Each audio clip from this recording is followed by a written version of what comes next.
네, 2편. 2편. 2편? 아니면 영어로 해 세컨드 에피소드. 아까 게 이제 1편인 거고. EP1 에피소드 1. 달려라 김용민이 에피소드 1편인 거고. 에피소드 2. 에피소드 2 하면 되겠다. 에피소드 2. 아니면 세컨드 에피소드. 있어 보이게 세컨드 에피소드 뭐 이렇게 좀 해봐. Second episode. 아우 좋다. 그렇지. 나는 무슨 얘기를 해도 저까지로 들리냐 이게. 큰일 났네. 그 효과가 있는 거죠. 세뇌 효과. 아, 그 계속 와. 지금 너무 좋아 나. 혀를 굴리면 이제 다 욕으로 들리는 거야. 세컨드 에피소드. 네. 태극기 휘날리며 벅차게 노래 불러 자유대한 나의 조국 길이 빛내리라.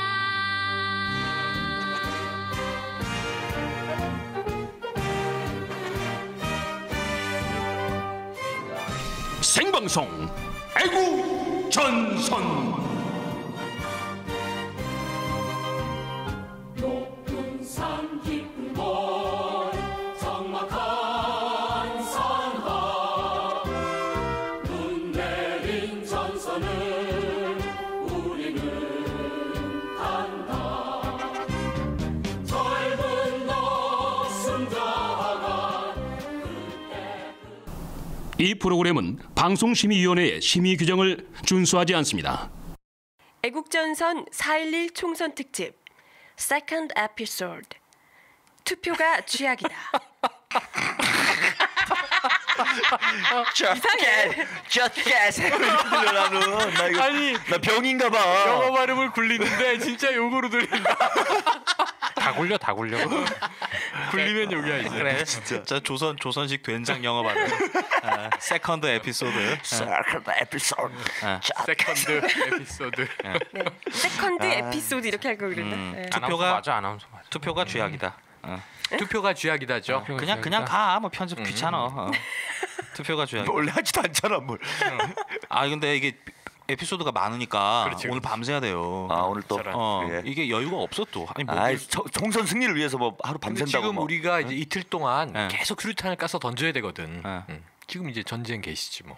이거는 수류탄이 아니고 쥐약인데 쥐약. 지약을 깔아야죠 이제 여기저기. 쥐수류탄? 아 쥐약 얘기하니까 이 저 안젤리나 졸리가 나오는 영화가 있어요. 원티드라고. 예. 아, 그 마지막에 쥐들에게 이제 다시 폭탄 예, 달아가지고 예. 그 악의 소굴로 이제 다 투입하는 거지. 거기서, 맞아. 쥐가 무기로 쓰였는데. 네. 아. 우린 반대잖아. 그렇지. 예, 사람들한테 폭탄을 달아가지고 지혜 속으로 보내야 되잖아 지금. 야, 악의 소굴에 이제 쥐들이 득실득실 있는 거고. 지들이 바글바글하죠 지금. 그러니까 우리 민족이 얼마나 불쌍한 민족이냐고요. 어떻게 설치류랑 싸워? 이게 폼이 21세기에 안 나잖아요. 폼이. 외계인도 아니고. 아, 예를 들면 그 영화 말씀하시니까 주라기 공원 이런 거 있으면 뭐 티라노사우루스 그렇지. 랩터라든가. 이런 거 폼 나잖아요. 왜 이런 게. 근데 쥐새끼하고 근데 역대 다른 나라 잘 모르겠는데 대통령이 네. 쥐로 이렇게 비유된 경우가 있나요? 근데 닮은 걸 어떻게? 근데 본인들이 없죠, 스스로 쥐는. 인정하시잖아요. 당사자께서도. 아, 진짜? 그러니까 쥐 그림 그려놓은 거 가지고 그래, 뭐 잡아가고 하는 명예훼손이라고 거잖아요. 그러고. 아 그러잖아. 스스로 인정하는 꼴이 됐지. 그럼요. 드라마에 예, 예. 쥐 나온다고 빼고. 그다음에 무슨 생각해보니까 저 맞네. 청와대가 보유하고 있는 도메인이 있다며. 뭐요? 쥐 관련 도메인들을 거의 다 싹 사서 인터넷 도메인을 보유하고 있던. 못 만들게 다른 사람들이. 인정하시는 거죠. 스스로. 인정하는 거지. 창피한 일입니다. 대통령 쥐라고 우리가 얘기할 수밖에 없는 이 치명적인 상황. 그러니까 이 수구 보수 꼴통 세력들은 그런 얘기를 해요. 어떻게 국가 원수를 쥐라고 부르냐. 닮은 걸 어떻게? 그래 닮은 걸 어떻게? 아니 내가 쥐로 불린다는 걸 탓하기 전에 내가 왜 쥐로 불리게 됐는가를 먼저 생각을 해봐야 돼요. 그죠? 그게요. 이게 참- 우리도 대통령을 쥐로 하고 싶겠어. 쥐도 슬픈 얘기들 많죠. 그 쥐코 동영상 그 김종익 씨가 바로 그 민간인 사찰을 받았던 네, 게 맞아, 쥐코 맞아. 동영상이고요. 또 그 G20 서울 정상회의 때 그 박정수 씨, 쥐벽사. 예, 네. 그 쥐 청사초롱을 든 쥐 그림을 그렇죠, 그렸다가 또 그렇죠. 이 경찰이 잡아가는 이런. 이게 이건 내 개인의 가설. 웃어야 될지 울어야 될지 진짜. 나는 이제 이 카카를 보면 쥐보다 다른 캐릭터가 떠올라요. 예. 뭐요? 그 심슨 가족이라고 알아요? 네네. 심슨스 이 패밀리. 블랙 코미디 영화 심슨스 예. 패밀리 그걸 보면 거기에 이 원자핵 발전소 사장이 있어. 예. 스프링필드라는 예. 마을의 제일 부자인데 번즈 씨라고 아주 이제 이 정말 유체 이탈적인 사상을 하면서 마을을 이제 통치하고 있는 이상한 그 CEO야. 자, CEO 출신이고 핵발전소 사장이고 그다음에 이 자본가로 나오고 그다음에 진짜 비슷하네요. 언행이 특이해. 그런데 진짜 나중에 한번 인터넷 찾아보세요. 그림에 얼굴이 거의 똑같아요. 번즈 씨, 심슨 가족의 번즈 씨를 보시면 아까 조태근 기자가 그 G20 얘기하니까 그런데 참 각각 대단해요. 그러니까 그 G20이 이제 그 저 세계 정상들 20명이잖아. 그렇죠. 근데 이게 G20 되니까 순식간에 주변에 있는 모든 사람들 다 G로 만들어 버려요. 근데 여기 제일 백미가 지금 기억나는데 그때 사회부하고 있었어요. 그 사회부장 할 때인데 그 저기 그 어디죠?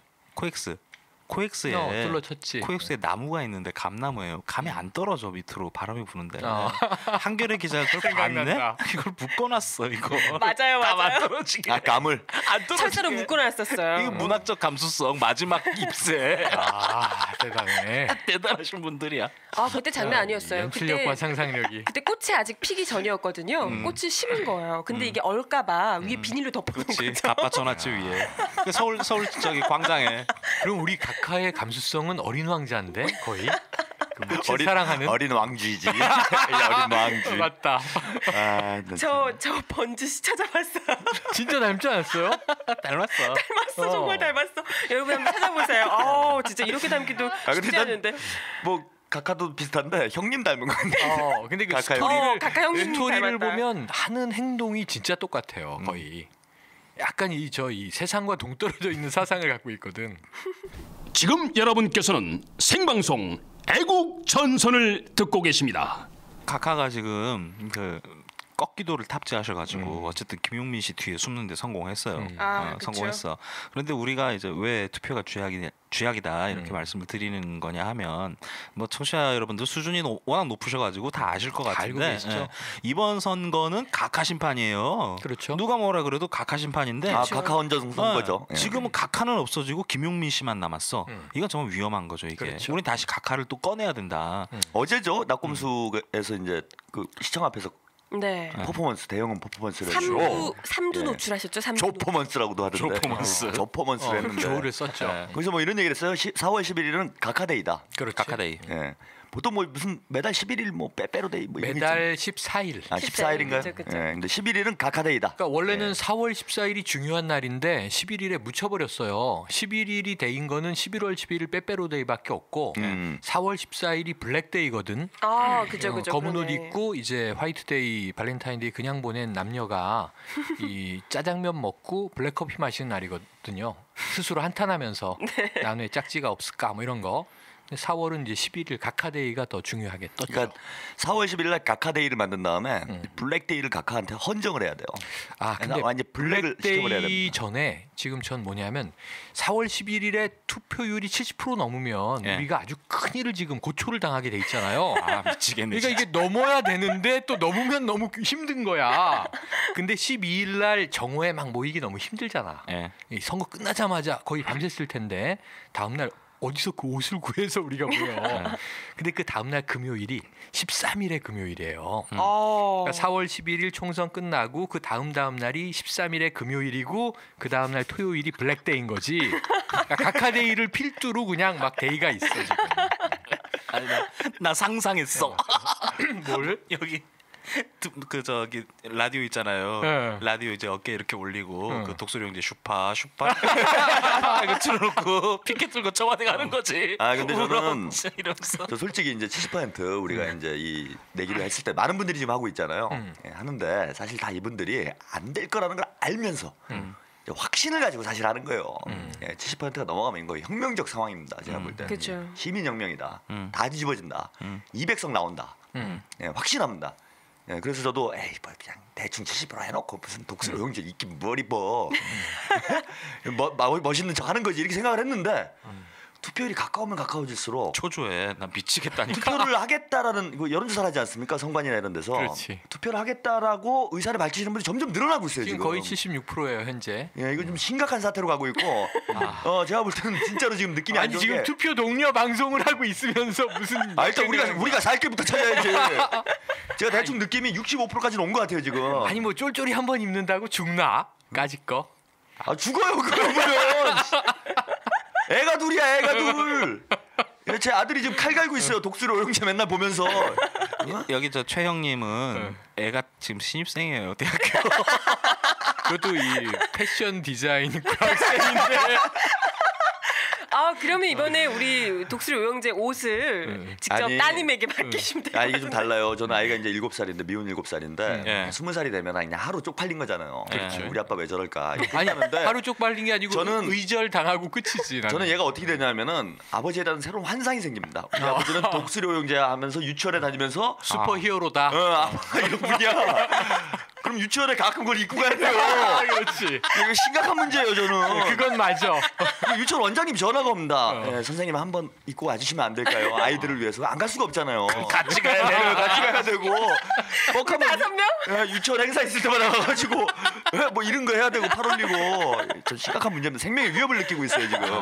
근데 지금 분위기가 진짜 저는 65%까지는 갈 것 같아요. 65%는 기본 갈 것 같고. 예, 앞으로 이틀 70 싸움을. 남았기 때문에 이틀이면 각하가 여러 가지 사건을 충분히 찾을 수 있는 투표율 5% 정도는 더 올려줄 수 있는 능력을 가지고 계신다 이분이. 네. 근데 좀 예. 느낌이 오는 게요. 부재자 투표소 설치한 대학들이요. 이전 총선 때 3개였다고 합니다. 전국적으로. 근데 이번 총선 때 29개라고 합니다. 이게 대학마다 2,000명이 넘게 신청을 해야지 투표소를 설치를 할 수가 그렇지, 있거든요. 그렇지, 근데 그렇지. 29개 정말 많이 늘어난 거거든요. 그것도 대학생들. 야 배수로 보면 네. 거의 9배를 넘어 9배. 10배 가까이 됐네. 이 젊은 층이 얘들아 왜 이러니? 야, 우리 적당히 하자. 한 65%도 괜찮은 거야. 그래서 젊은층 특히 이제 투표율도 특히 이제 핵심적으로 우리 그 2030 그 젊은층의 투표율 이번에 참 기대가 되는데 아마 그 뭐 이런 얘기들 많이 나오고 있습니다. 그 지난 2002년 대선 때가 이제 그 20대 30대 투표율이 상당히 그랬죠. 높은 그랬죠. 그랬던 시기였는데 지금 그 2002년 대선 이후로 최고로 높을 것 같다 이런 예. 얘기들은 나오고 있는데 2030 세대들이 이제 특히 투표를 많이 이제 하셔야 되는데 그 이유들이 이제 뭐 여러 가지 있습니다만 뭐 당연히 해라 뭐 이런 뭐 도덕적으로 그냥 그런 훈계 쪽 그런 얘기가 아니라 그 서울시립대 그 반값 등록금. 그 이 서울시립대 이 실제 본 거잖아요. 이제 투표하니까 작년에 등록금이 시장 선거 때. 반값이 정말 네네. 됐거든요. 투표 한 번 잘해가지고 예. 몇백 번 거죠 지금. 그렇죠. 그죠? 지금 그 서울시립대 학생들이 바로 이 투표하면 어떻게 바뀐다 이걸 이제 딱 보여주고 있는 그런 막 그 아주 그 모범적인 그 예가 되지 않을까 싶은데요. 이번에 또 이것뿐만이 아니죠. 그 야권 연대 후보들 대부분 공약들 보면 이제 그 뭐 보육 관련해서도 딱 나와 있죠. 그 30대 이제 아이 키우시는 부모님들 같은 경우에도 이번에 이제 투표를 하셔야 되는 거고 20대도 마찬가지고 그러니까 이런 그 20대 30대가 이제 자기의 이익을 위해서는 꼭 이제 투표를 하셔야 되는 그쵸. 등록금 싸지기를 원하시면 하셔야 되고 또 이 아이 키우기 편하려면 투표를 하셔야 되는 그런 이제 상황이 된 거죠. 그러니까 뭐 그 국회의원 선거라서 뭐 지역에 무슨 뭐 어디 뭐 다리 놔준다, 뭐 도로 놔준다, 뭐 이런 거는 네네. 신경 쓰지 마시고요. 그거는 그냥 뭐 시의원들이 뭐 알아서 하라 그러시고 이번에는 정말 그 이 바꾸면 이 확실히 내 삶이 바뀐다. 이 지난해 그 11.26 그 서울시장 대보궐 선거에서 그 박원순 서울시장 지금 당선된 박원순 서울시장 후보가 이제 내놨던 그 포스터의 캐치프레이즈가 바로 그거였죠. 그 내 삶을 바꾸는 첫 번째 시장 네. 이거였는데 정말 바뀌었어요. 그러니까 실제로도 많이 바뀌어 삶이 많이 가고 바뀌고 있죠. 그런 네. 것도 있고 그 뭐 예를 들면 이런 거죠. 비정규직 예, 정규직 맞아요, 맞아요. 이런 것도 어. 있고 그리고 해직 공무원들 다시 불러오고 네네. 이런 것들이 있었죠. 그러니까 이번 선거가 투표율이 매우 중요해졌어요. 그 이제 판세가 대혼전인데 예. 일단 현재까지 여론조사 좀 믿기 어려운 부분이 있긴 하지만 어렵죠. 일단 우리가 객관적으로 뭔가 판세를 분석할 수 있는 유일한 지표이기 때문에 뭐 참고를 할 수밖에 없습니다. 근데 판세를 대략 보니까요. 새누리당이 예. 한 90석 정도가 앞서고 있다. 예. 이렇게 얘기를 하고요. 그다음에 이제 민주통합당 쪽이 한 70석 정도. 그리고 이제 뭐 진보당 쪽이 이제 한 5, 6석 정도 예. 이런 지역에서 앞서고 있다 이렇게 나오는데 이걸 빼고 나니까 70석이 대혼전이에요. 초박빙 승부를 하고 우리가 있다. 이제 안정권이라고 하는 쪽들 다 나눠 먹고 예, 다 빼고 나면 아무도 몰라. 냈는데도 70개가 지금 뭐 초박빙에 예. 뭐 오차 범위 내에서 이렇게 지금 승부를 다투고 있다라고 그럽니다. 그러면 예. 투표율이 얼마만큼 나오느냐에 따라서 승패가 완전히 다 그런 거죠. 예. 극폭으로 바뀔 수 있으니까 새누리당이 90석이 될 수도 있는 거예요. 지금 상황은 뭐 물론 저기 뭡니까 조금 그 오바 과장. 예, 비례까지 비례까지 포함을 생각하면, 하면은 뭐 예. 100대 초반이 될 텐데 예. 만약 다 진다. 예. 투표율이 뭐 65%, 70%까지 나오면 다 지는 겁니다. 거의 사실 그렇죠. 젊은 층이 많이 한다고 봐야 되기 때문에 이렇게 되면은 70석 정도가 야권으로 갈 수 있고 그렇죠. 또 투표율이 한 50대 초반 쪽으로 간다. 낮으면 이러면은 새누리당이 많이 가져갈 거라는 겁니다. 그렇죠. 이 박빙 지역에서. 예, 그래서 지금 이제 남은 거는 투표를 얼만큼 높이느냐. 여기서 이제 승패가 갈릴 수 있고 저는 55%면은 반반씩 나눠갈 가능성이 높다. 55%면 위험하죠. 예, 서로 반반씩. 그래서 한 30석, 수도권은 40석씩 좀 위험해요. 가져가는 거죠. 그럼 새누리당이 대충 잘한 선거가 됩니다. 140석대 가까이 그럼요. 나와버리죠. 박근혜 부활이죠. 예, 그럼. 완전히 살아나고 뭐 이제 대통령 뭐 청와대로 가는 거죠. 그렇지. 그래서 55% 이상이 무조건 나와야 된다. 아무리 안 나와도.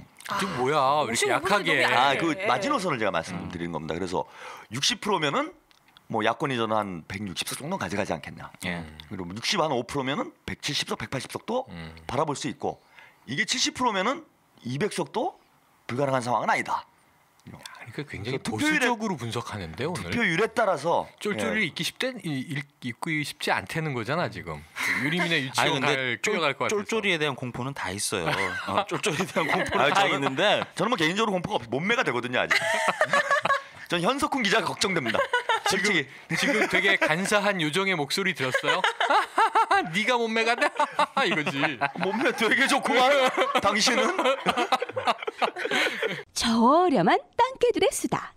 생방송 애국전선. 이제 투표율 자체도 물론 중요하지만 이제 보통 투표 안 한 이제 특히 이제 젊은층 같은 경우 투표 안 하게 되는 그 요인 중에 또 하나가 이제 그런 거죠. 내가 투표해서 뭐 이렇게 영향이 있겠어? 뭐 이거 이런 심리들을 아마 좀 갖고 한 계시는 표의 분들. 중요성을 예, 모르는 한 표의 거죠. 중요성을 이제 뭐 몇만 표 중에 뭐 나 하나 안 한다고 뭐 무슨 일 나겠어? 이제 이런 생각들을 이제 많이 이제 하시죠. 근데 이번 선거는 이제 특히 많이 다릅니다. 그 특히 이제 서울 수도권 또 이 부산 이쪽 보면 이 거의 대부분이 그 접전지로 그렇게 지금 분류가 돼 있습니다. 그러니까 뭐 여론조사 상에서도 다 오차 범위 안에 있고 그렇죠. 게다가 이 이제 보통 이제 RDD라고 해서 임의 전화 걸기 방식이라고 해서 뭐 KT 전화 접전화 번호부 플러스 이제 임의로 거는 번호 이렇게 섞어 가지고 하거나 아니면 뭐 핸드폰 조금 섞고 뭐 이런 식으로 하는데 보통 보면 응답률이 한 18% 정도 나옵니다. 그러니까 500명 대상으로 보통 많이 하거든요. 네, 여론조사들을. 근데 이 500명을 채우기 위해서 그러니까 지금 한 15% 18%이 정도가 되니까는 거의 뭐 전화를 한 그 3,000통 가까이 이제 돌려야지만 그 중에서 이제 나오는 그 500명의 샘플이 나오는 이런 식으로 이제 조사들을 하고 있는 경우들도 있고요. 다른 방식으로 하는 경우들도 있지만 그러니까 응답률이 엄청 낮아가지고 그나마 이 오차 범위 안에 있는 데에서조차도 이 차이가 이제 여론조사 할 때마다 이 순위가 뒤바뀌는 경우들도 많이 나고 그러는데 이 말씀드릴 게 이제 지난 2010년 6.2 지방선거 때 그 서울시장 선거 한번 보시면 그때 이 여론조사상으로는 마지막 여론조사까지 10% 가까이 오세훈 후보하고 한명숙 당시 후보 15% 정도 차이가 15%까지 났어요. 났었습니다. 예. 15.7%까지 났었거든요. 그러니까 이게 근데 이제 0.6% 5% 차이였죠. 0.6, 0.5% 차이가 났었죠. 그러니까 그때 이제 아마 그러신 분들 많았을 거예요. 그러니까 내가 투표해서 이렇게 좀 여론조사상으로 이렇게 되고 있는데 뭐 한다고 해서 좀 되겠어. 이랬던 분들 중에 한 몇천 분만 더 나와 주셔도 그렇죠. 바뀌셨을 수 있다는 것이죠. 그랬으면 지금 이제 훨씬 더 이 서울시가 일찍 2년 전부터 이제 달라질 수 있었던 그럼요. 이런 걸 한번 생각해 보시면 그러니까 특히 이제 20대 30대 분들, 그러니까 뭐 어차피 이제 노년층 분들은 이제 나이 드신 분들은 원래 투표를 잘 하시니까는요. 보통 한 70% 가까이 이제 투표율이 나가서 줄 나오니까는요. 섰다가 하죠. 예, 근데 이제 젊은층 같은 경우에는 지난 이제 2008년 총선 때를 봐도 40%가 넘질 않습니다. 그러니까 좀 전국적으로 보면 그 부산 지역에서 같은 경우는 28% 이렇게 나왔거든요. 20대 투표율이 28%, 그다음에 30대 투표율이 한 32% 이 정도 나왔습니다. 그러니까 거의 그 어르신분들의 투표에 비하면 절반밖에 투표를 안 하고 계시다는 거거든요. 네. 그러니까 이게 뭘 의미하냐면 이제 그 본인의 의사들이 젊은 세대의 의사가 이 정치에서 제대로 반영이 이제 안 되고 있는 것이죠. 그러니까 어른들은 투표권 2장 가진 거나 마찬가지가 지금 되고 있는 거거든요. 20, 30대는 투표 1표 하고 50대 이상은 2표 행사하는 이런, 그러니까 산술적으로 얘기하면 그렇게 지금 결과가 나오게 되는 거라서, 물론 이제 세대 간의 대립을 뭐 이렇게 하고 그러자는 건 아닌데 20대 30대가 같이 이 어차피 그 미래의 정치 변화에는 오히려 그분들이 더 직접적인 삶의 영향을 받을 텐데 이분들이 자신의 한 표를 행사하지 않음으로써 이번 선거, 특히 이 4.11 총선에서는 정말 당락을 좌지우지하실 수 있는 분들이 바로 그 20대, 30대 여러분들이라는 거. 그래서 반드시 이렇게 20% 이번에는 20%, 30% 이렇게 나오지 말고 2030 세대라고 20%, 30% 나오는 건 아니잖아요. 그러니까 이 투표율을 최소한 한, 저는 이런 모습을 보고 싶어요. 이게 2002년 대선 때 아까 말씀드렸던 그때 같은 경우 이제 20대, 30대가 50% 가까이 나왔거든요. 그러니까 그 정도를 저는 뛰어넘을 수 있지 넘어야죠. 않을까. 예. 그래서 이 정말 2030 세대 특히 젊은이들이 이게 돌아오는 게 있잖아요. 확실히 등록금 내리고 뭐 아까도 말씀드렸지만 아니 가장 돌아올 게 많은 세대예요. 왜냐하면 그쵸. 일자리 문제도 그렇고. 예. 바로 지금 그렇습니다. 오늘 트위터에서 보시면은 이제 어느 지금 이제 야권연대 후보가 발표한 것 같은데 이 지난 4년간 이번 정부에서 이 기업 부자들 81조의 세금을 감면해줬다. 그 결과 일자리를 창출하겠다고 얘기를 했었는데 세금 낮춰주면 기업이 고용을 늘릴 거라고 생각을 한 거지만 81조가 감면돼서 늘어난 일자리가 몇 개인 줄 아느냐. 81개다. 이렇게 얘기를 했어요. 이 코미디 아니에요? 81조를 들여서 81조를 그러면은 뭐 무슨 이 젊은 청년들 하나 연봉을 1조 주나 자기네가? 그러니까 지난번에요. 11조 하는 거. 11조를 뜯어가 오히려. 그 투표율 관련한 기사 쓰려고 이렇게 다른 나라 자료들 쭉 보니까 뭐 호주 이런 데 98% 나오고 그래요. 근데 알고 보니까 그 저기 의무 투표. 그러니까 투표 안 하면 벌금 그러죠. 그 투표 자주 안 하면 벌금 세게 내고 이거 뭐 예비군이랑 좀 비슷하더라고요. 그러네. 근데 그런 거를 글쎄요, 뭐 어떤 뭐 표현의 자유 내지는 어떤 개인의 기본 정치권, 정치 욕구에 대한 어떤 뭐 판단, 뭐 이런 것도 있긴 할 텐데 좀 한시적으로 시행해봤으면 좋겠어요. 이런 제도들은 어떻게 바뀌는지. 그러니까 이 선거권은 권리이기도 하지만 사실 의무이기도 한 거예요. 그러니까요. 이 정치 체제 국가 운영을 우리 주권자로서 국민들이 같이 책임지는 문제입니다. 물론 뭐 숙골들이나 뭐 저 보수 세력들 뭐 새누리당은 동의하지는 않을 텐데 이런 것도 한번 적극 추진해 보는 것도 나쁘진 않을 것 같아요. 그러니까 뭐 투표를 통해서 어떤 뭐 그 20, 30대 뭐 이런 쪽의 어떤 민주주의 의식을 고양시킨다든가 뭐 이런 목적을 대면 뭐 나쁘지 않잖아요. 뭐 개인의 선택은 자유다, 정치적 선택은 자유다, 뭐 기권도 자유다 이런 반론이 물론 있을 수는 있는데 뭐 지금 90대를 넘은 투표율을 가진 국가들 보니까 대부분 다 의무 투표더라고요. 지금 이제 우리가 전편에서 얘기를 했지만 이 조중동이 짜가지고 가는 그들이 이제 언론이다. 미디어다 이런 얘기 이제 우리 다 포기하고 그쪽은 이제 편향적인 거니까 그 과거의 자료들을 다 뒤져서 이제 이 반대 증거를 찾아서 그걸로 이제 압박하고 죽이잖아요. 그럼 이제 지금 얘기한 거에 대해서 이제 조중동이 무슨 프레임을 얘기할 거냐면 작년에 무상급식 투표 때 왜 투표를 안 하자는 운동을 해서 그때는 이제 투표율을 기준 투표 미달로 해서 아예 개표를 못하게 했잖아요. 나쁜 투표. 그게 서울 시민들의 이제 참여였잖아, 그지? 나쁜 투표는 거부하는. 그러니까 그런 이제 사례들을 찝어서 이제 또 역공을 하겠지.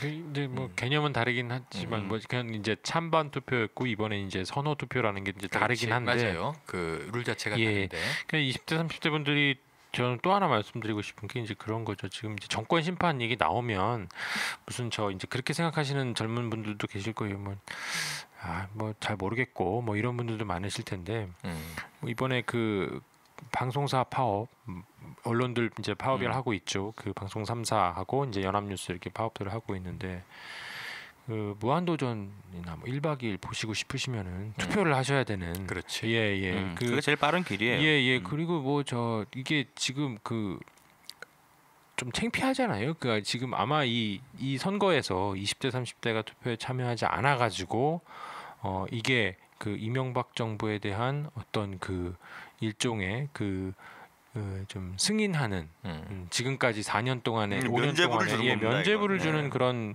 이 일들이 그런 논리로 이제 활용이 아마 많이 될 겁니다. 그러면 이게 이제 이 지금까지 해온 이 젊은이들을 위해서 뭐 아무것도 해놓지 않은 이게 무슨 그 등록금 팍팍 올려놓고서 뭐 돈 꿔준다 그러고 뭐 그 보육비 올려준다 그래놓고서 나중엔 예산 다 깎아먹고 4대강에 돈 쓸어넣는 사람들 4대강 이런 게 있죠.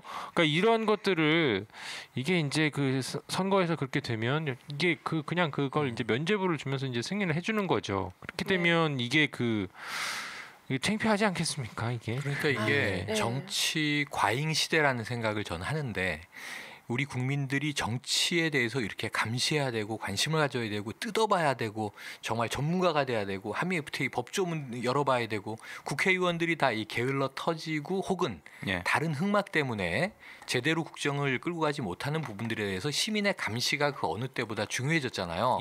그런데 이제 우리가 이런 얘기들을 산산 막 얘기를 해주다 보면 스스로 내가 꼰대가 되는 것 같아. 왜냐하면 계몽주의로 이 국민들을 계도해야 되는구나. 그렇죠. 스스로 나는 피곤하고 힘들어져. 나도 정치에 신경 안 썼으면 좋겠거든. 놀면 좋겠고 행복했으면 좋겠고. 근데 이제 우리 시대가 이렇다는 거를 이제 30년 학습을 하는 거죠.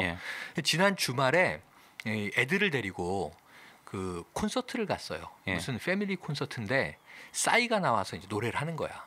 근데 이제 위아더 원이라고 방방 뛰는 신나는 노래가 있어요. 1번? 위아더 원? 그 1번이 아니고 우리는 하나다. 우리가 하나.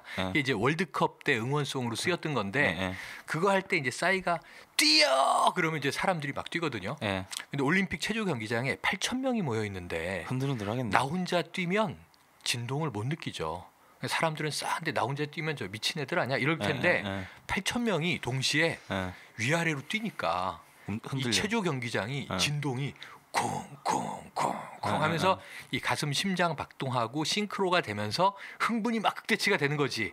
그때 우리가 이제 2002년 월드컵 같은 이 군중성의 감동. 그래서 그때 딱 느낌이 위아더 원을 들으면서 야 그래 선거를 이렇게 하면 신나겠다. 사람들이 그냥 이렇게 축제지 축제 모여서 우리가 일체감을 느끼면서 일체감은 뭐냐면 이제 각하 정부를 심판하는 이명박근혜를 심판하는 걸 하면 그때 딱 필을 가지고 70% 넘어서 우리가 승리를 한다 치면 무조건 해야 되겠지만 저 이 광화문에서 이 곡을 이 백뮤직으로 틀고 한번 독수리 오형제가 이렇게 헤드뱅잉을 해도 좋겠는데 혼자 이제 환상이 젖는 거지. 그 코스프레하고요? 근데 갑자기 표정들이 다 안 좋아지는데. 진짜 변태야 우리 형은. 그걸 하고 싶은 것 같아요. 막 보니까 이거 즐겨. 막 70%면 어떻게든 넘어. 막 동대문 가야 된다 그러고. 일당을 돌려서라도 70%를 만들 것 같아 지금. 와 이거. 근데 알바들을 동원해서 이번 선거에 또 하나 이제 재밌는 특징 중에 하나가. 참 이렇게 연예인들이 대중 연예인들이 정치에 이렇게 적극적으로 참여하는 건 이제 처음 봤어요. 저도 뭐 선거권이 생기고 한 20여 년이 지났는데 대중 연예인들 하면은 사실은 아무래도 이렇게 영향력 있는 분들, 파워가 있는 분들 눈치도 봐야 되고 또 그렇게 밥벌이가 되고 방송국에도 또 나가야 되고 또 요즘 그렇잖아요. 또 방송국 다 낙하산 이렇게 공수부대를 다 내려놓으셨기 때문에 뭐 훌륭한 분들이 많이 앉아 있잖아요. 그래서 사찰도 당하지만 알아서 블랙리스트도 만들고 뭐 이런 분들이 있어서 방송 못 나간단 말이에요. 근데 보면은 뭐 너도나도 나와가지고 뭐 투표하자 지금. 개그 콘서트도 장난 아니에요. 장난이에요. 어제 보니까 뭐 이은미 씨는 뭐 이분 이제 투표 차원을 넘어서서 정치인으로 아예 입문을 했대. 그래서 심상정 의원 지역구와 그다음에 의원이 아니죠 후보 지역구와 천호선 후보 지역. 이러면 모 당을 선전하는 꼴이 되는데 아니 두 곳을 막 자기가 왔다 갔다 하면서 뭐 선거운동을 했다거든. 당의 이 이렇게 팸플렛에 나와 있어 같이. 그래요? 네, 저 집에 온 거 보면요, 그 이 지지 정당, 그러니까 이제 이 지역구 후보 1, 2, 3, 4 쭉 있고, 그 다음에 정당 안내문이 있잖아요. 거기에 이제 4번 그 안에 딱 사진이 들어 있어요. 뭐 그런 분이 있는가 하면 뭐 주말에 또 뭐 콘서트 하지 않았습니까? 거기에 뭐 김신이, 윤도현 밴드니, 그렇죠. 뭐 이런 분들이 총출동했고. 나와가지고, 예, 뭐 적극적으로 뭐 각하대인 심판을 해야 된다. 그렇죠. 뭐 이런 얘기들을 하고. 제가 이 얘기를 하고 싶은 건 뭐냐면은 사실 이분들이 사회적으로 보면은 좀 안정된 분들이에요, 다. 그렇죠. 성공한 분들이고. 스타들이고. 근데 오죽 짜증나면 지금 이러겠냐는 거예요. 편히 먹고 살 수 있는 분들인데 그냥 가만히 있으면 사실 먹고 사는데 지장 있는 분들 공연하고 아니잖아요. 음반 팔고. 그죠? 뭐 몇 억, 1년에 몇 억 이상씩 이렇게 벌어서 편하게 살 수 있는 분들이 나와가지고 이럴 정도면 나라가 얼마나 개판인 상황이냐 이겁니다. 그리고 그런 위기 의식이 있으니까 나오시는 그죠? 거죠. 예. 그렇게 편한 분도 편하지가 않은 상황이면 예. 진짜 쥐뿔도 없는 우리 같은 사람들 있잖아요. 예? 우리 같은 사람들은 지금 화염병 들고 쇠파이프 들고 나가도 시원찮을 판이다. 예. 예. 그럼 서민들은 다 뭐 지금 화염병 들자는 얘기는 아니고 저는 예, 예. 이제 표 들고 나가야 된다. 서민들이 투표 안 하면 안 된다는 겁니다. 이거. 지금 그 얘기하니까 되게 막 슬픈 사건이 오늘 생각나는 게 그 수원에 그 토막 살인 있잖아요. 그렇죠. 그 성폭행 사건. 근데 이제 이 트윗에 쫙 지금 유포된 얘기를 보면서 다 가슴이 막 이게 울컥울컥한 게 뭐냐면 그때 살려주세요. 지금 저 성폭행 당하고 있어요. 이걸 지금 7분 몇 초 듣고 있으면서 예. 경찰이 출동 안 했잖아요. 예. 13시간 만에 잡아놓고 잡은 것도 다행이다. 지금 이런 얘기하고 있고 경찰의 발표가 거의 10번 정도 이제 얘기가 거짓말이 계속 드러나는 상황으로 예. 됐고 결국 이제 조현호가 내가 옷 벗겠다 끝.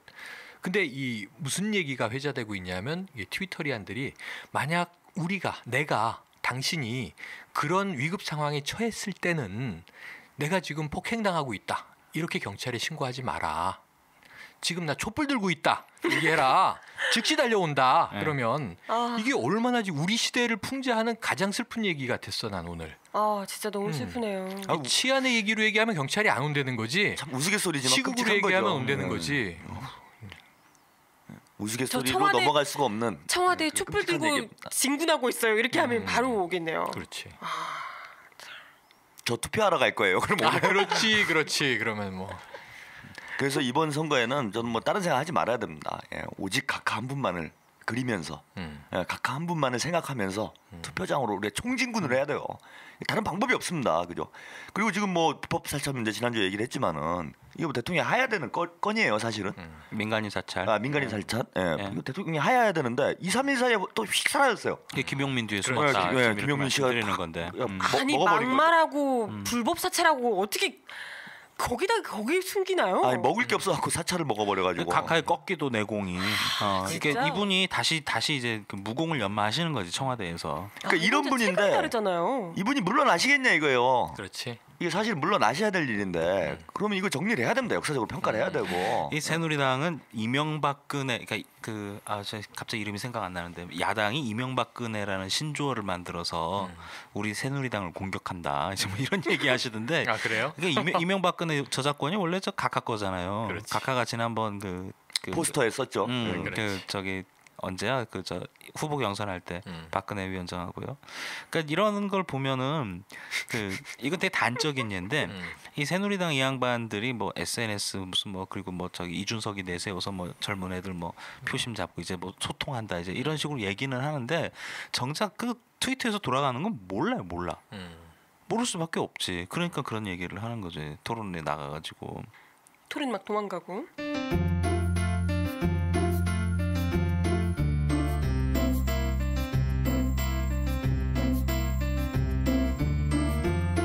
쥐가 한 마리가 쥐가 두 마리가 쥐가 세 마리 네 마리 다섯 마리가 쥐가 여섯 마리가 쥐가 일곱 마리가 쥐가 여덟 마리 아홉 마리 열 마리 모두 열 마리 아니 스무 마리 아니 서른 마리 만 마리 십 마리 아니 여섯 마리 아니 일곱 마리 아니 여덟 마리 아홉 마리 백 마리 그때 야옹 야옹 고양이 나왔지 그때 야옹 고양이 화났지 그때 도망갔지 쥐가 도망갔지 쥐가 어디까지 도망갔나 나도 몰라 옳지 지구망이지 옳지 지구망이지 모두 지구망이 들어가서 숨어버렸지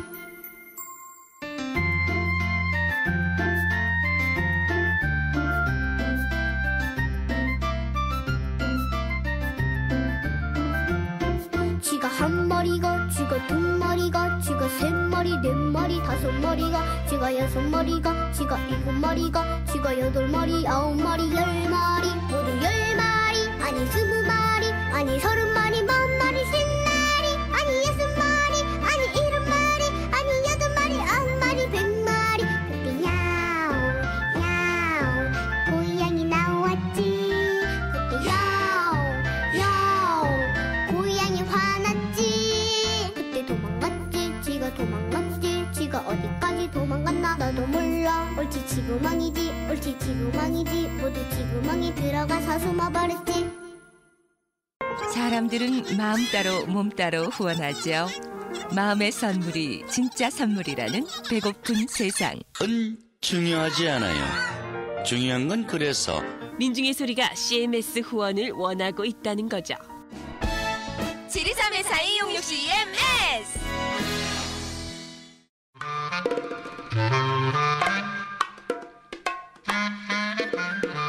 한 사람의 가치는 그 사람의 철학에 의해 결정됩니다.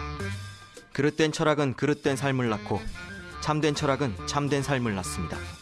새로 나온 철학서적 거리의 철학자 김세준의 일하는 사람의 철학 이야기. 보다 나은 삶을 꿈꾸는 그대에게 이 책을 권합니다. 교보문고 알라딘 인터파크에서 검색하세요. 일하는 사람의 철학 이야기. 도서출판 615. 그러니까 이번에 보면 이번 선거에 진짜 황당한 일이 많습니다. 이게 뭐 엉뚱하게 지금 뭐 이정희 대표나 김용민 씨 이거 사실 큰 문제도 아닌데 뭐 이쪽으로 다 초점이 맞춰져 있는데 새누리당이 선거 과정에서 지금 벌린 일들을 보면요. 황당무계하고 법률적으로도 문제가 될 일들이 많아요. 우리 문도리코. 예, 문도리코의 이 그 뭡니까? 이거 논문 표절도 아닌 논문 복사. 뭐 선수조 오타까지 복사를 하는 이런 황당한 노출 뭐 계속 있죠. 그죠? 예, 쌍두 노출. 예, 뭐 우발적 노출이죠. 그러니까 이게 말이 안 되는 게 이 우리가 놀아나는 게 굉장히 슬픈 일인 것이 저들이 우리 측을 공격할 때는 이 꼭 법적인 문제가 아니지만 뭔가 윤리적 도의적으로 좀 잘못된 건 아니야? 말실수를 했네 옛날에 그것도 아주 옛날에 혹은 뭐 조금 저런 이 저 태도가 불량하네 뭐 이런 걸 걸고 넘어져서 다 찍어 누르고 사퇴를 시키는데 자기네는 명백히 불법을 다 저지르고 문제가 없다는 거지. 야당만 까죠 야당만. 야당 까기도 모든 이 또 법을 관리하는 집행하는 기관이 저들의 편을 싸고 돌고. 그러니까 완전히 이게 지금 선관위가 기울어진 축구판인 거죠. 뭐 지금 다 선거 뭐 선관위가 아니라 선거방해위원회냐. 거기 손관위잖아. 손관위. 손관위. 손수저 뭐 빨아주는 데냐. 뭐 이런 얘기가 나올 정도로. 구청장도 문자 돌리고. 예, 뭐 별별 일들이 다 벌어지고 있는데. 이런 데 대해서 우리 국민들이 이번에 엄격한 기준으로 심판하지 않으면은 이거 계속 이런 정치가 그러니까 이게 친다 지금 이겁니다. 판해야 되는 이 축구 경기 게임판이 45도 기울어져 있어요. 근데 이 힘을 지금 균형을 이룰 수 있는 것은 국민의힘밖에 없는 거야. 지금 온갖 꼼수가 계속해서 나와요. 그러니까 투표 지금 아까 선관위도 송관위니 뭐 선거 방해위원인 이런 얘기 하시는데 사실상 선관위에서 홍보 예산이 10억, 13억인가가 줄어들었대요. 삭감됐지. 삭감됐대요. 투표율이 높아질 것 같아서 그랬다 그러는데. 예, 그 투표율 낮추기 위해서 좀 애쓰는 것 같기도 하고. 그러니까 지금 이거예요. 우리와 명백한 관계가 있어. 선관위가 이 독수리 오형제 코스프레를 보고 싶지 않은 거야. 그래서 70% 안 넘기게 조절하려고 지금 그러는 거지. 형님은 그 사람들이 굉장히 그걸 보고 싶어 할 거라고 생각하시지만 실제 그렇지 않아요. 아니 아무 관련도 없는 얘기도 글로 빨아들여. 뭐 진공청소기예요 지금? 아니 이게 투표율 얘기니까. 아 그래 그러면 이렇게 합시다. 형 너무 하고 싶어 하시는 것 같으니까 단독으로 형님만 65%. 아 그거 아닌데? 형님만 65%.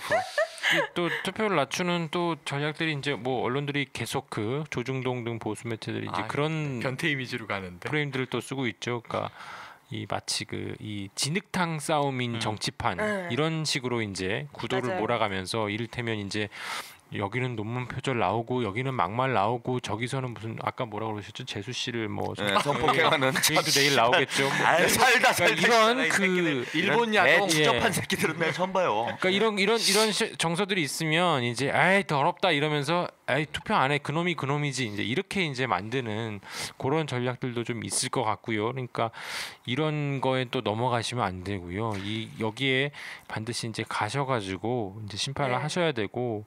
그다음에 이제 좀 아까 그 젊은층 분 그 투표율과 관련해서 이제 한 말씀만 더 드리면, 그러니까 이 정권이 특히 이제 투표율 낮추는 것 중에서도 이제 젊은층에 대한 그 두려움이 이제 상당히 위기감이 있죠. 있어요. 예. 그 뭐 그 11.6 부정선거, 그 디도스 테러도 마찬가지, 선관위 테러도 그런 그 같은 맥락이었죠. 같은 맥락에서 나왔었는데, 그러니까 이 정권이 그 특히 그 청년들에 대한 그런 공포감, 이 젊은 세대에 대한 공포감이 내재적으로 좀 있었습니다. 그러니까 좀 오래된 얘기긴 한데, 그 지난 2008년이었죠. 그 이 정권 출범한 광우병 촛불. 예, 광우병 촛불이 딱 나고, 그다음에 그때 이제 그 2008년 9월엔 또 그 리먼 브라더스 파산으로 인해서 세계 금융위기까지 왔었죠. 그래서 경제가 아주 안 좋아지는 그 시점이 바로 그 시작되는 그 시점이었는데, 2008년 12월에 이제 아마 기억하시는 분들도 있을 텐데 좀 더듬해 보시면, 그때 이제 청와대 대통령 실장이 이제 정정길 실장이었습니다. 네. 두 번째 실장이었죠. 그 류익 실장 다음으로 이분이 이제 2008년 12월에 한나라당 의원들하고 만납니다. 만나가지고 걱정을 합니다. 아, 경제가 안 좋아지면 내년 3, 4월 대학 졸업자들이 쏟아져 나오기 시작하면 이들이 실업자가 될 텐데, 그러면 이 체제에 반항하는 반체제 불순분자들이 될 텐데 어쩌나 이런 얘기를 했습니다. 그러니까 아마 그때 많이 벌써 이제 4년 전이네요. 그때 이제 보도가 됐었는데, 그러니까 이런 식으로 이제 생각을 하고 있는 거죠. 예. 자기네에 대해서 반대 세력이냐 뭐 예, 청년 실업 이것만 생각하는 거지. 그때부터 이제 그 이명박 정권 이제 쭉 보면 이게 민생 돌볼 생각은 안 그 하고 청년 실업 정책들이 막 나오기 시작합니다. 뭐 어떤 유형이냐면 행정 인턴? 예, 그런 것도 나오고요. 그다음에 이제 해외로 보낸다. 이렇게 웨스트라고 해서 아마 많이 들어보셨을 해외 거예요. 인도네시아 가서 석탄 캐는 그 양반들 전부 다 이제 그분들 그 대학 다니다가 휴학하고 가가지고 전부 다 이 중간에 이제 지원 끊기고 막 이래서 돌아오고 막 이래서 문제가 됐었죠. 특히 이제 이명박 대통령 항상 강조하는 거, 이제 중소기업에도 일자리가 많으니 눈을 낮춰라, 창업을 해라. 중소기업도 다 망하고 있는데 지금. 그러니까 이 뭐 대통령 실장이라는 양반은 이 청년 실업자 나중에 불순분자 되니까 어쩌나 이런 걱정을 하고 있고, 그러니까 이런 마인드에서 그러니까 2030 우리 그 청년들이 이 투표를 해서 이걸 바꿔야지, 안 그러고 이제 이 그냥 그 말씀드렸던 정치 혐오증 이런 게 나타나고 뭐 여기저기 다 싸우고 그놈이 그놈인 것 같구나 이렇게 하셔가지고 투표장에 안 가시면 이쪽 양반들은 면죄부를 받아서 이제 계속하는 거죠. 얘네들은 뭐 그냥 모르는구나 뭐 이렇게 해서 그냥 니네들이 열심히 해서 뭐 중소기업 가든지 뭐 눈을 낮춰서 어디다 하든지 일자리는 많어 뭐 이렇게 창업을 하든지 뭐 이런 얘기나 이제 그 현실하고는 전혀 맞지 않는 그런 얘기들을 이제 쭉 이제 했던 것을 정당화시켜주는. 근데 저는 아까 이야기 들으면서 갑자기 탁 소름이 돋았던 게요. 지금 아까 해외 보내신다고 그 이야기를 하셨잖아요. 근데 얼마 전에 또 우리 강남을 출마하시는 김종훈 후보께서 청년 일자리 대책으로 해외 취업 알선 뭐 이런 이야기를 하셔가지고 또 한바탕 난리가 났었다고 하더라고요. 그게 그 이제 저 초반에 드리면 그 이제 한미 FTA에 그 협상할 때 이제 그 내용이 있었죠. 그 무비자로 해가지고 해외 이제 미국에 취업을 더 용이하게 할 수 있다. 근데 그게 나중에 알고 보니까 거짓말로 드러났습니다. 그게 이제 그 미국 의회에서 관할하는 사항이어서 전혀 포함되지 않아서. 근데 그 얘기를 그 선거운동 거기서 그 현수막 걸고 하고 있어가지고. 이것도 거짓말이야. 거짓말. 그래가지고 참 그냥 막 던지는 거야. 그냥 일단 던지고 보자 이거지. 청년들을 꼬시고 이런 그 뭐. 미국은 자기 말을 다 들어줄 거라고 생각을 하는 거지. 검은 머리 미국인이시. 이상한 동료 의식. 네, 참 근데 그럼에도 불구하고 이분이 이 강남을 지역에서 당선될 가능성이 높은 거잖아요, 지금. 우세하다.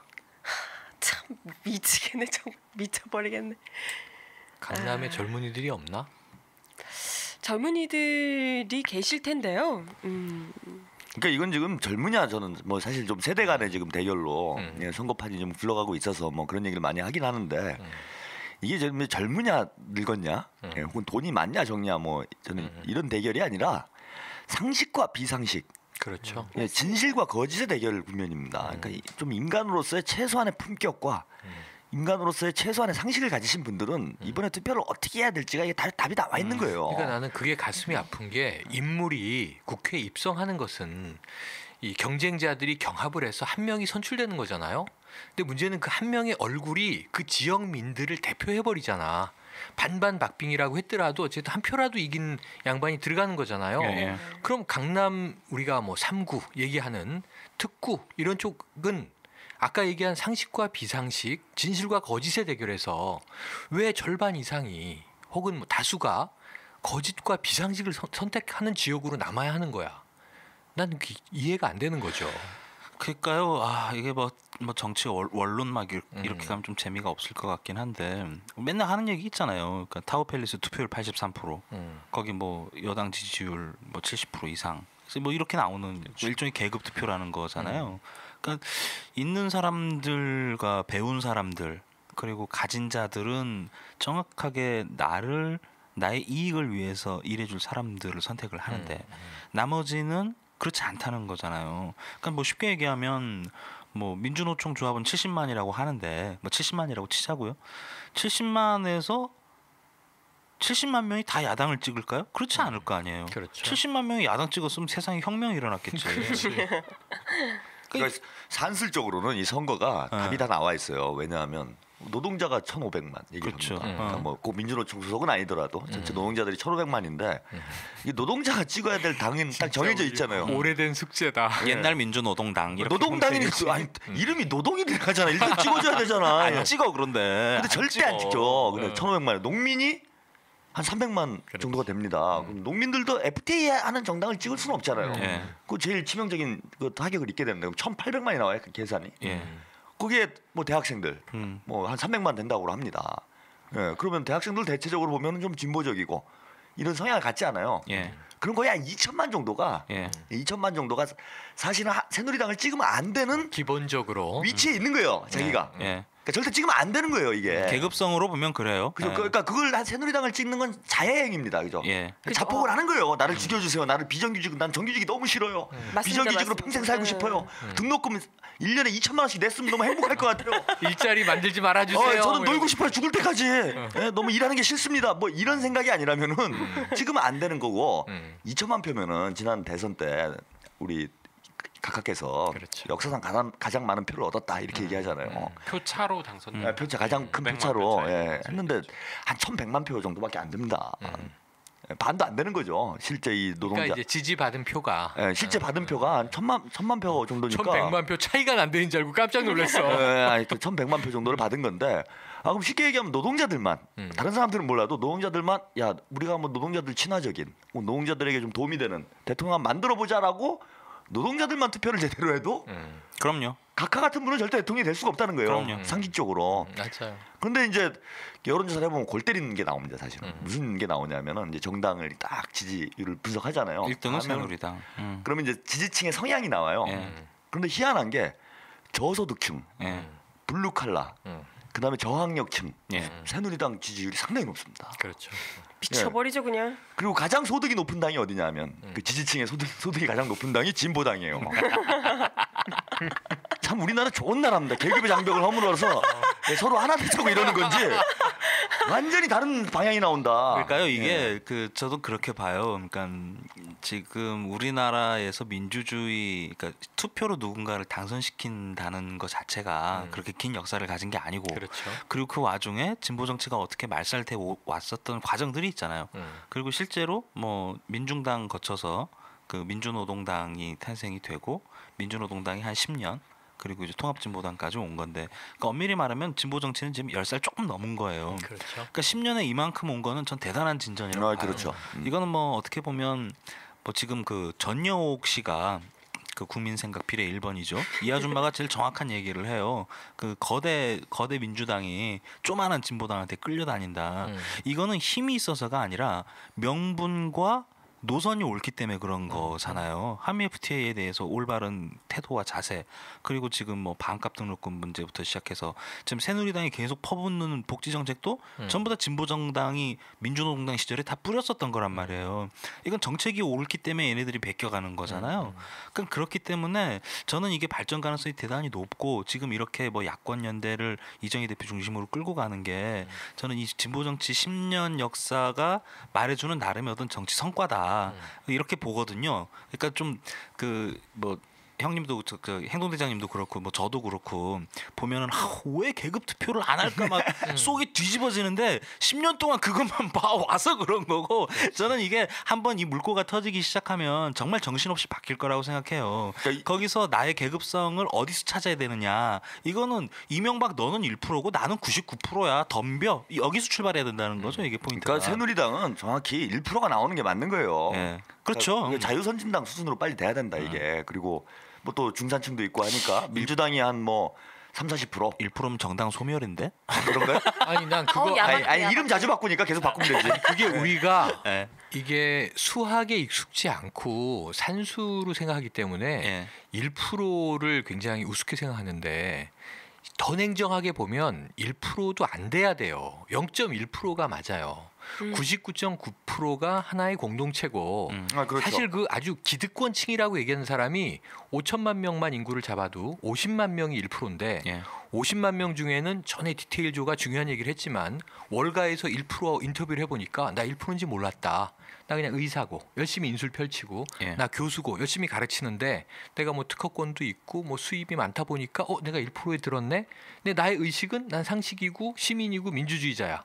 그러니까 우리나라에 50만 명이 기득권층일 리가 없어요. 상당히 넓은 거라고요. 왜냐하면 현대가 삼성가 뭐 LG가 뭐 GS가 이런 데서 다 일가족을 똑같이 잘 먹고 잘 살게 안 해주거든. 형제가 서너 명이면 그 중에도 못 사는 애가 있고 그 부를 또 관리하는 사람들은 극소수예요. 그러니까 이 0.1%가 5만 명이야. 대한민국을 움직여가는 자본을 가지고 움직여가는 이 기득권층은 5만 명 될까 말까 그럴 것 같아요. 그 정도 될 것 같아요. 50만 명 1%는 너무 억울해. 그런데 우리가 소수점으로 계산하는 거는 귀찮잖아. 그게 99대 1 상징적으로 얘기하는 거지만 실제로는 그 1%도 억울할 수 있다. 건전한 상식적인 시민들이 들어있다. 아니 그러니까 근데 5만 실제로 명만 보자. 제가 흥미로운 통계를 하나 본 게 있는 게 뭐냐면요. 우리나라에서 근로소득으로 연봉 1억을 받는 사람이 1%랍니다. 근데 연봉 1억이면 무슨 자본가다 이런 게 아니잖아요. 아니죠. 그렇죠. 그냥 고임금 뭐 그렇죠. 뭐 전문직 뭐 이 정도 얘기를 할 수 있으니까 그건 통계상 봐도 맞는 말씀이라고 봐요. 그러니까 화이트 칼라의 한 뭐 부장 이상 정도 되면 연봉 1억 갖고 가는 거죠. 예, 뭐 대기업의 부장에서 갑근세 다 뜯기지만 결국은 그런 거 보면은 실제로 새누리당을 지지해야 하는 사람들, 0.1% 꼭 해야 될 필요가 있는 사람들, 5만 명. 예, 그렇게 해서 자기들이 득이 되는 사람들은 진짜 5만 명 안팎이다. 5만 명도 많은 게 내가 이제 우리가 땅개들 군대 얘기하면 공군 갔다 왔지만 대한민국 공군이 5만 명이야. 5만 명밖에 안 돼요. 정군 60만이라고 하지만 육군들이 다고 해군 공군은 5만 명밖에 안 돼. 그 5만 명은 되게 적은 숫자 같지만 0.1%. 그 공군이 다 모이면 5만 명이라니까 모아놓으면 그래도 군대가 공군이 화력이 제일 세잖아요. 물론 저기 깃발 꽂아야 땅개가 깃발 꽂아야 끝내전 하지만 공군이 이제 여기는 이제 뭐 돈이 폭탄이잖아요. 그렇지. 돈으로 폭격을 하는 거예요 지금 막. 그렇지. 그러니까 막 정신을 못 차리는 거죠 밑에서는. 그러니까 5만이 화력이 약하다라고 볼 수는 없습니다. 그런데 밑에 나머지 땅개들 정신을 바짝 차려야 된다. 이 5만이 폭격한다고 정신을 잃으면 안 되고 투표 한번 제대로 하면은 이제 99%가 1%를 지배하는. 그렇죠. 정상적인 사회로 갈 수 있다는 이렇게 겁니다. 생각해 볼 수 있을 것 같아. 그러니까 법인으로 따지면 법인으로 따져 보자고요. 조선일보 그래 종편도 세주죠 뭐. 조선일보, TV조선 그리고 중앙일보 채널 A, 동아일보 중앙일보 JTBC구나. 동아일보 채널 A. 그럼 얘네 6명, 각하 7명, 박근혜 8명. 뭐 새누리당도 그 정당이니까 한 명이라고 치자고. 그럼 하나 손가락 더 펴면 9명. 뭐 에드온에서 뭐 수구 보수 꼴통 세력들 뭐 기독교 세력 뭐 이렇게 묶어 가지고 또 하나 치자고. 여기 10명이죠. 10명. 그러니까 이렇게 놓고 보면은 여기 군대가 있구나. 그렇지. 11명 그래. 11명이라고 치자고. 그러니까 여기가 하나의 어떤 집단. 그렇죠. 그러니까 기득권 세력들이잖아요. 그리고 나머지인데 얘네들이 너무 세. 그렇지. 여기 요즘은 이제 이명박이 각하가 집권해가지고 뭐 입법, 사법, 행정부 그냥 싹 말아드시니까 뭐 여기 다 들어갈 것 같은데. 그러니까 얘네들이 이걸 다 갖고 있는 거예요, 전부 다. 그렇죠. 그래서 모든 걸 자기네 맘대로 하고 FTA 날치기 하고 뭐 이런 식으로 나를 말아 잡수시는 거 아니에요. 그런데도 지금 여론조사를 해보면 새누리당 40%.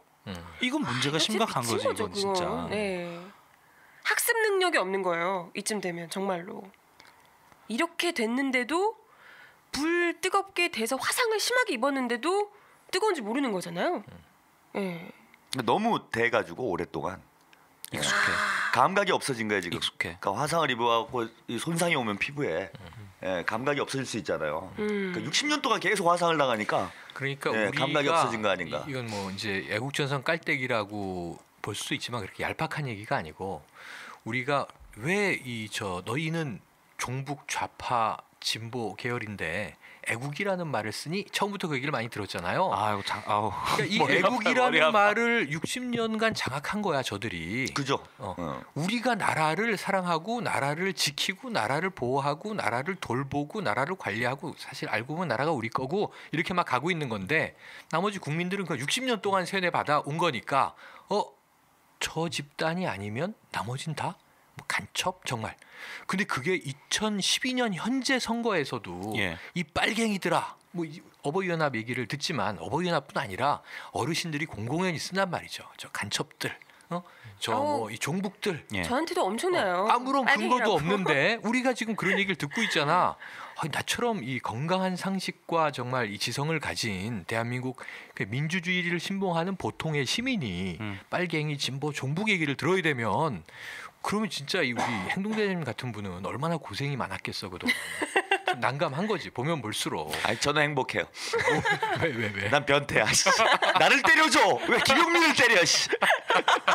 근데 재밌는 게 선거운동하다가 참 흥미로운 장면을 본 게요. 이제 색깔 이렇게 다 정해지지 않습니까? 빨간색 새누리당. 새누리당 빨간색 하잖아요. 빨간색. 정신 나갔지. 이러고 보고 있는데 그 옆에 새누리당 옆에 무슨 또 다른 당이 있더라고요. 근데 오렌지색 잠바를 입었어요. 그래서 오렌지?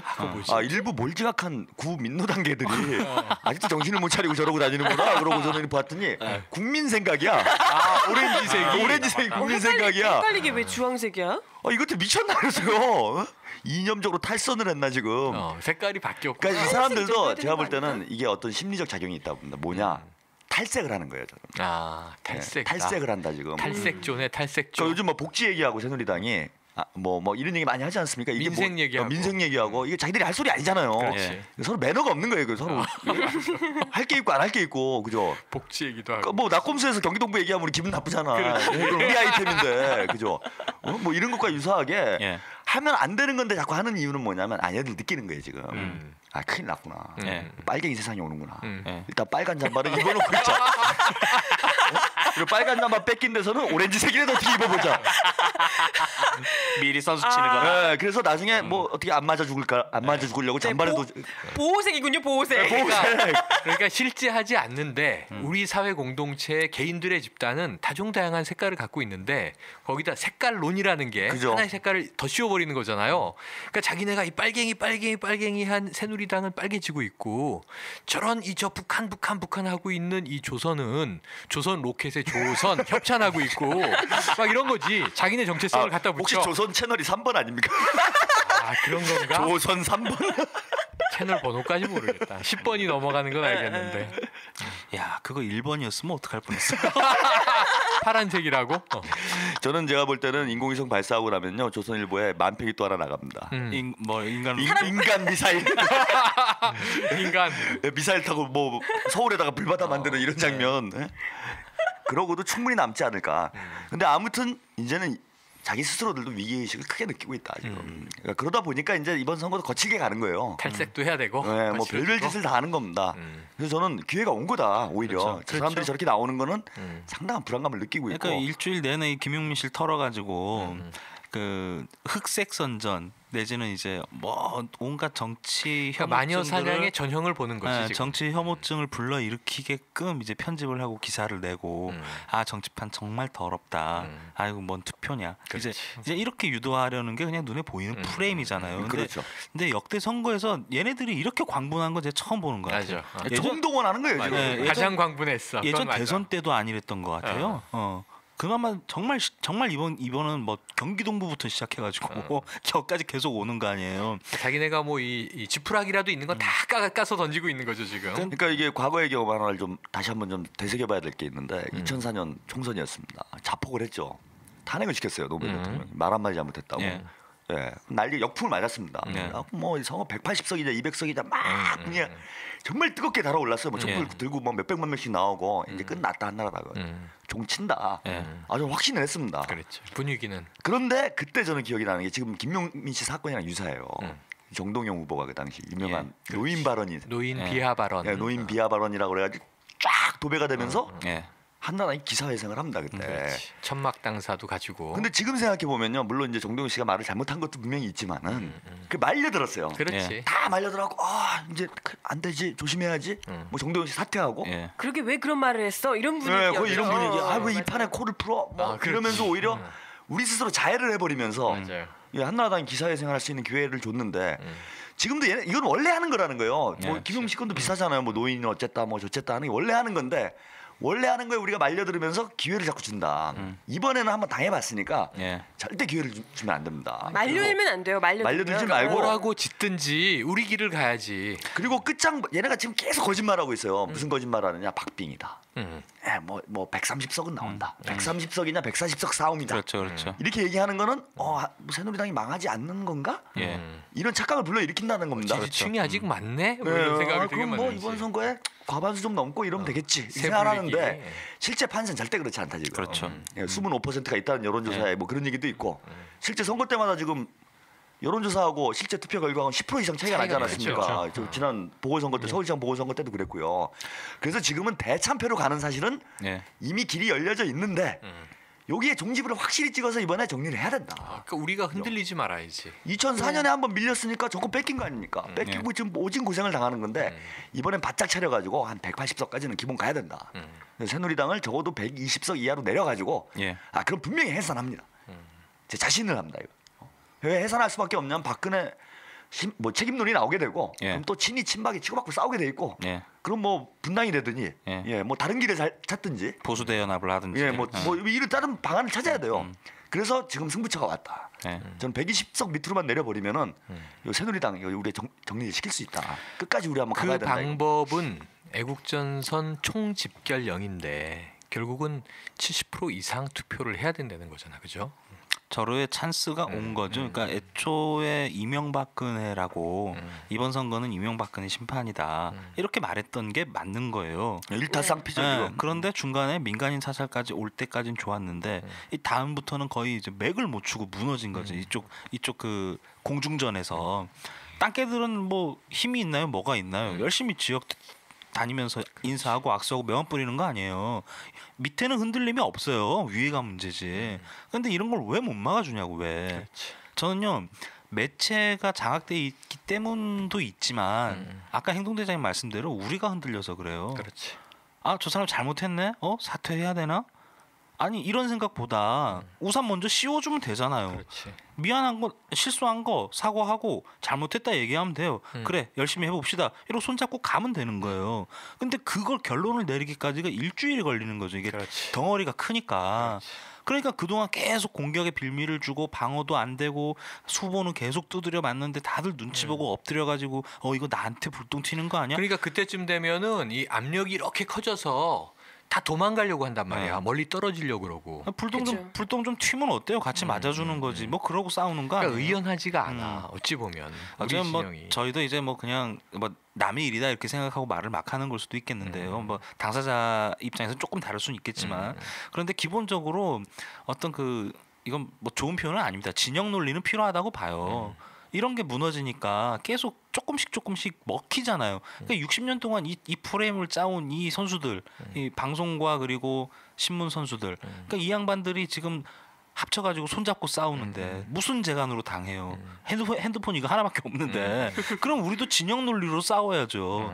근데 이 커맨드 센터가 없는 거예요 지금. 그렇지. 그게 문제인 거죠. 그게. 그렇지. 우리 참 각하가 천운이 있어요. 천운이. 이분은 참 하늘이 내신 분이 맞다. 대한민국을 말아먹기 위해서 하늘이 점주해 준 사람이 아닌가 이런 생각을 하는 게 지금 일기예보를 보니까 한 2주 동안 선거 전 들어가는 시점부터 날씨가 개판이었습니다. 바람이 엄청 불고 뭐 4월 달에 눈이 내리질 않나. 그러니까 뭐 데모를 못 하는 거예요. 이러니까. 민간인 사찰 나왔을 때 우리 촛불 집회해야 되는 거 아니야 하는데 비 와서 비 오고. 그러니까 인공 강우설 제기하고 막 그랬잖아요. 4월인데 눈 오고. 근데 정말 희한한 게 선거일도 비가 온대요 지금. 저는 이쯤이면은 이게 천운이 아니다 이제.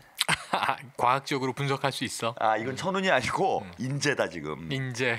예, 이거 뭐 무슨 준비를 하고 계신 거 아닌가? 예, 인공 강우를 하는 거 아닌가? 무슨 중요한 날만 되면 비가 내리고 이러는데, 자 이런 어려운 일들이 자꾸 벌어진다고 해서 휘청휘청하면 안 됩니다. 그렇죠. 비가 와도 굳건히 가서 투표를 해야 된다. 아니 오늘 날씨가 좋아서 난 거꾸로 걱정했어요. 왜냐하면 휴일인데 날씨 좋으면 새벽부터 맞아. 젊은 친구들 다 놀러 가면 찍구나 놀러 가면 다행인데 전날부터 놀러 가서 이제 술 먹고 막 이제 꽐라돼 있고 그러면은 6시 넘어서 깨고 이러면 안 되거든요. 근데 비 오면 오히려 차분하게 마음이 쫙 가라앉고 더 유리한가요? 가서 찍는 것이 뭐. 어르신들이 오히려 그 대신에 이 강우 수도 때문에 있죠. 벌어질 수 있는 위기 상황은 뭐가 있냐면 이제 정부가 또 쇼를 하는 거지. 투표소들이 쓸려 내려갔다. 투표할 곳이 유실됐다. 투표함 유실. 학교가 아니면 쓸려갔다. 이럴 수 있어요. 저기 뭘 하냐면 지난번 보궐선거 때 우리가 경험을 했잖아요. 예, 투표소 이동을 할 수 있습니다. 그렇지. 비가 만약에 많이 내릴 경우 투표소가 유실될 수 있어서 옮겼다. 예, 그래갖고 엉뚱한 데다 갖다 놓고 예, 충분히 이러고도 남을 정권 아닌가 저는. 별짓 다 할 것 같아요.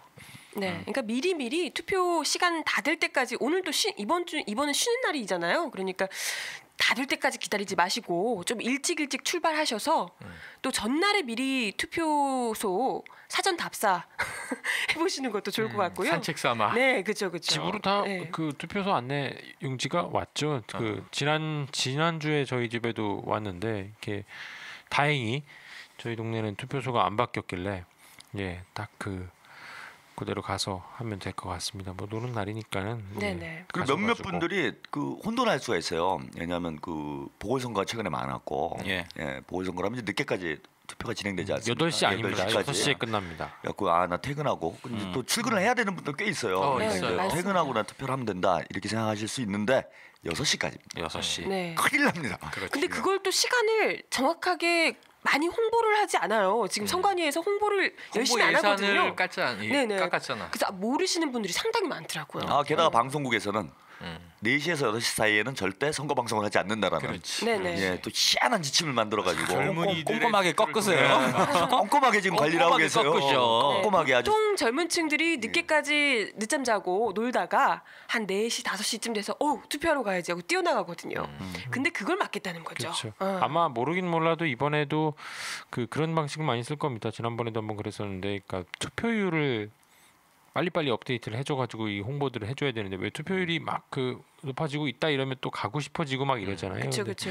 그것도 아마 좀 이 4시부터 안 하고 5시부터 한다는 그거에 좀 영향을 많이 받지 않을까. 특히 이제 4시, 5시 이때 투표율이 이게 올라가기 시작하는 바로 그 시점들이죠. 그래가지고 6시 되면 줄 서가지고 이제 투표 마감을 하시잖아요. 네네. 하여튼 투표율은 상관없이 여러분들은 가셔가지고 미리 해주셨으면 좋겠습니다. 그래서 투표소에 은행하고 비슷해요. 투표소에 6시까지 입장을 하시면 되는 거예요. 줄만 서 있으면 돼요. 예, 그래서 6시까지 가서 투표가 끝나야 된다고 생각하셔가지고 또 포기하시는 분들 간혹 있습니다. 그러니까 무조건 6시까지 도착만 하면 된다. 예, 그리고 택시라도 잡아타고 만약에 늦으신 분들이 있으면은 어떻게든 투표장 진입을 한다. 예, 그리고 진입이 안 될 시에는 그럴 경우도 있습니다. 이게 못 들어온다, 시간이 지났으니까 뭐 이런 헛소리 할 수 있는데 끝까지 버티시면 돼요. 그리고 거기 야권 선거 참관인들이 다 있습니다. 다 충분히 도움을 받을 수 있기 때문에 여러분들이 적극적으로 마지막까지 투표에 꼭 참여해 주시기 바랍니다. 거의 1, 2분 늦었다고 투표 못하게 하겠어요. 땡깡 부리세요. 우리 그런 이벤트나 할까요? 투표 인증샷 찍으면 쥐약 하나씩 보내주는 거. 쥐약을 보내줘. 아니 제목이 투표는 쥐약이다잖아요. 우리 제목이. 아니 나는 지금 또 쥐약을 보내주면 뭘 어쩌자는 거야. 좀 그렇죠. 그게? 오늘 이제 벙커 사역 끝나면 먹고 죽으라고. 나는 결심했어. 청와대로 보내시라고. 나는 꼭 갈 거야. 어디로요? 나 동대문 시장 가려고. 쫄쫄이 사야 될 것 같아. 아무래도 70% 넘을 것 같아. 소망이신 것 같은데. 소망 아니에요. 지금 아까 나만 막 맹비난 당하고 4명은 다 이제 쫄쫄이 있기 싫다 이건데 제 트윗에만 봐도 지금 한 30분 꼭 보고 싶어요. 코스프레. 은근 즐기신다니까. 그러니까. 은근 즐기셔. 무슨 기대가 커요. 아니 무슨 스폰 받는 거 아니에요? 독수리 여행제 무슨 만화사에서? 아니 근데 제일 재밌는 건 뭐냐면 우리 민중의 소리 애청자시기도 하셨는데 하나는 이런 멘션이 있어요. 독수리 오형제 중에 백조와 부엉이가 누군지는 명확히 알겠다. 근데 나머지 독수리와 매와 제비가 누군지 모르겠다. 제비도 정해진 것 같은데 그 역할은 어떻게 된 거냐 이게 하나 있고 두 번째로는 제가 걱정을 했더니 진짜 쫄쫄이 민망합니다. 그랬더니 예. 그 밑에 훌륭한 퍼포먼스 아이디어를 짰어요. 뭔가요? 독을 수리하는 퍼포먼스를 하면 된대 우리가. 항아리를 하나 갖다 놓고 깨진 항아리를 5명이 수리하는 독수리 오형제 퍼포먼스를 하면 한때 80년대 후반에 풍미했던 유머 오랜만에 들어서 추억의 유머 오늘 꺾으셨어요. 나도 무슨 말인지 몰랐어요. 막판에 완전히 무너지는구만. 네, 제보해 주신 안젤로님 감사드립니다. 네, 투표가 쥐약이다. 네, 투표하시면 쥐를 잡을 수 있습니다. 그럴 수 있겠죠. 네. 확실히. 좀 12일부터 좀 축제를 좀 해보자고요. 저는요 11일 6시에 심장마비로 쓰러지고 싶어요. 왜? 네? 투표율 70%. 너무 좋아서. 아니 뭐 출구조사 결과 빡 나오지 않습니까? 그렇지. 그때 나오잖아요. 시간이 나면 뚜뚜뚜빵 하면서 당들별로 이제 표가 딱 나옵니다. 몇 표. 맞아. 그때 기절을 해가지고 쓰러지는 거예요, 제가. 심장마비라며. 심장마비로. 사망이지. 죽고 싶다는 얘기예요? 인공호흡 해주시겠죠, 우리 정혜림 아나운서가. 그 전에 아니 왜 쓰러지실 수도 정하나가 행동대장 집에 가 있겠어 그 시간에. 어디선가 만납시다. 우리. 그러니까 자꾸 이제 여론조사 아까 행동대장 말씀하셨는데 여론조사가 박빙이네 뭐 무슨 뭐 수도권 대혼전이네 막 뭐 이런 거 신경 쓰지 마시고요. 그냥 살포시 그냥 투표장 가서 쥐약 하나씩 투척하고 오시면 됩니다. 이게 6.2 지방선거 생각해 보시면 알 거예요. 그렇죠. 뭐 그때도 똑같았거든요. 그럼요. 와 뭐 무슨 초박빙은 아니고 뭐 야권 뭐 여권 뭐 이렇게 뭐 표 계산해 가지고 어디가 뭐 대세고 막 이랬는데 뚜껑 딱 열어보니까 거의 다 이겼잖아요. 서울시장 빼고.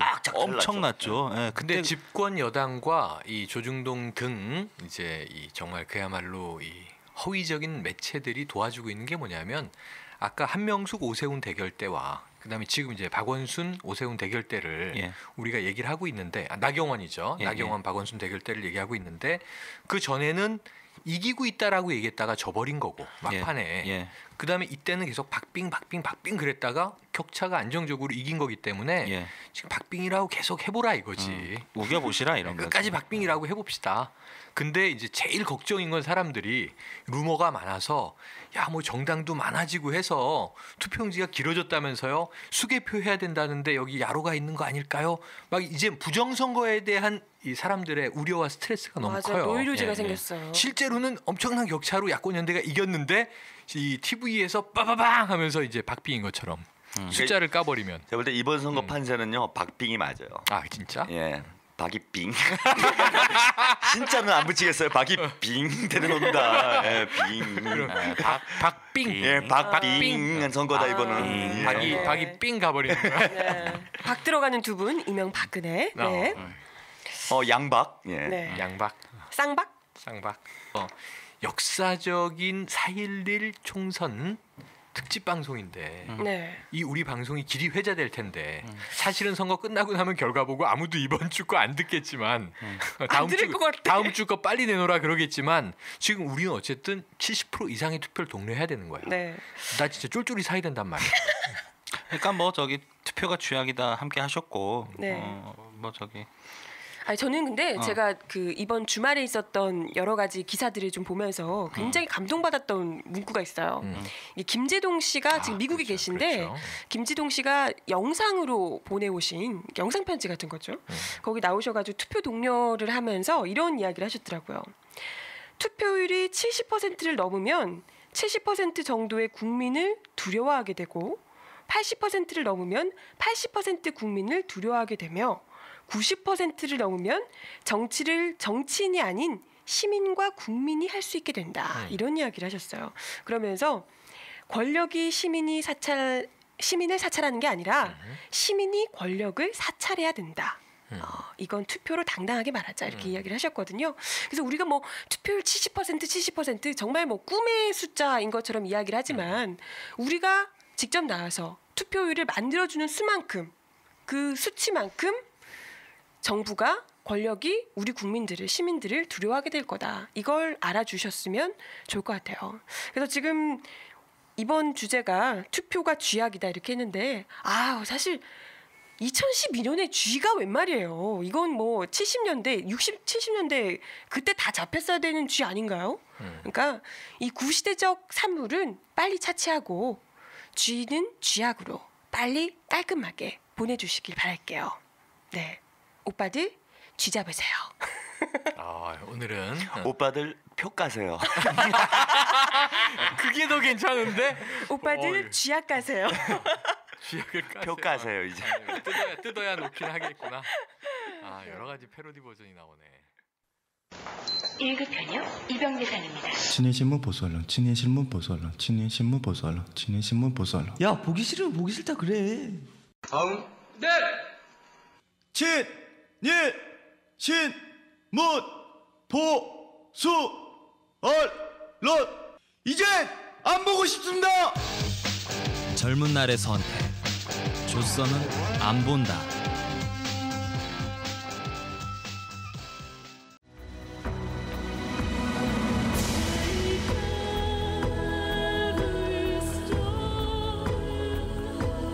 일본은 FTA를 체결하지 않습니다. 이익 없는 체결이기 때문입니다. FTA에 희망을 걸었던 멕시코는 망해가고 있습니다. 캐나다는 FTA에 많은 준비를 했지만 미국에 잠식되고 있습니다. 이제 대한민국이 FTA의 노예가 되려고 하고 있습니다. 세계 최대의 강도, 미국 아메리카. 정부 당국은 국민을 속이고 졸속으로 FTA를 체결하려고 합니다. 노동자, 농민을 죽음의 벼랑으로 내모는 한미 FTA. 이젠 우리가 만든 영화, 우리 쌀이 오른 밥상을 못 볼 수도 있습니다. 여러분의 무관심 속에 FTA가 체결되면 대한민국이 죽어갈 수 있습니다.